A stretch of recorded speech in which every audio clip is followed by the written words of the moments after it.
വയനാട് കേണിച്ചിറയിൽ തെരുവുനായയുടെ ആക്രമണത്തിൽ 4.5 വയസ്സുകാരന് ഗുരുതര പരിക്ക്. ഇന്നലെ വൈകിട്ടാണ് വീടിന് സമീപം കളിച്ചുകൊണ്ടിരുന്ന കുട്ടിയെ തെരുവുനായ ആക്രമിച്ചത്. കഴുത്തിന് പരിക്കേറ്റ കുട്ടി ബത്തേരി താലൂക്ക് ആശുപത്രിയിൽ ചികിത്സയിലാണ്. തെരുവുനായ ആക്രമണത്തിലെ CCTV ദൃശ്യങ്ങൾ പുറത്തുവന്നു. ആ ദൃശ്യങ്ങളാണ് പ്രേക്ഷകർ കാണുന്നത്. കുട്ടി അവിടെ കളിച്ചുകൊണ്ടിരിക്കുകയായിരുന്നു. അപ്പോൾ ഒരു പട്ടി ഓടി വന്ന് അവനെ തള്ളിമറിച്ചിട്ട് കഴുത്തിൽ കടിച്ചു. ഭീകരമായ ദൃശ്യങ്ങളാണ്. ആ കുട്ടി നിസ്സഹായനായി നിൽക്കുന്ന കാഴ്ചയൊക്കെയുണ്ട്.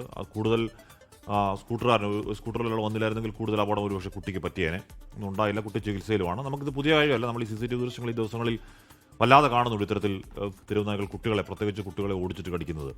സുർജിത്ത്, നമുക്കിപ്പോൾ ഇത് കാണുമ്പോഴൊക്കെ ഒരുതരം മരവിപ്പും തരിപ്പുമാണ്. കാര്യം ഇത് നമുക്ക് പുതിയ കുഞ്ഞുങ്ങളായിട്ട് ഓടിച്ചിട്ട് കടിക്കുന്നതും കുഞ്ഞുങ്ങളുടെ കരച്ചിലൊന്നും നമുക്ക് പുതിയ കാഴ്ചയല്ല. അങ്ങനെ തെരുവ് നായ വാഴുന്ന തിരത്തുകളിൽ ഇനിയും ആവർത്തിക്കും ഇത്തരം CCTV ദൃശ്യങ്ങൾ. സുർജിത്ത്, എന്തായാലും വലിയ ആശങ്കയുണ്ടാക്കുന്ന തരത്തിലുള്ള ദൃശ്യമാണ് ഹാഷ്മി പുറത്തു വന്നിരിക്കുന്നത്. ഒരു കുട്ടിയെ തെരുവുനായ ആക്രമിക്കുന്ന ദൃശ്യമാണ് ഉള്ളത്. ഇന്നലെയാണ് ഈ ഒരു സംഭവം ഉണ്ടായത്. കേണിച്ചിറയിലാണ് ഇത്തരത്തിലൊരു സംഭവം. 4.5 വയസ്സുകാരനെയാണ് തെരുവുനായ ആക്രമിച്ചത്.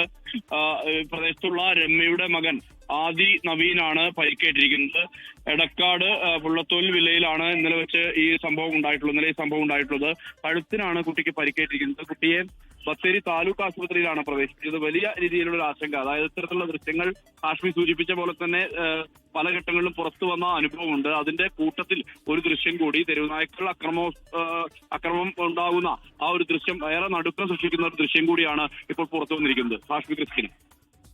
ലോകത്തെവിടെയായാലും ഏത് സമയത്തും 24 വാർത്തകളും ഓഗ്മെന്റഡ് റിയാലിറ്റി പാക്കേജുകളും എക്സ്പ്ലെയിനറുകളും വിശദമായി കാണാൻ ഞങ്ങളുടെ YouTube ചാനൽ നിങ്ങൾക്ക് സബ്സ്ക്രൈബ് ചെയ്യാം.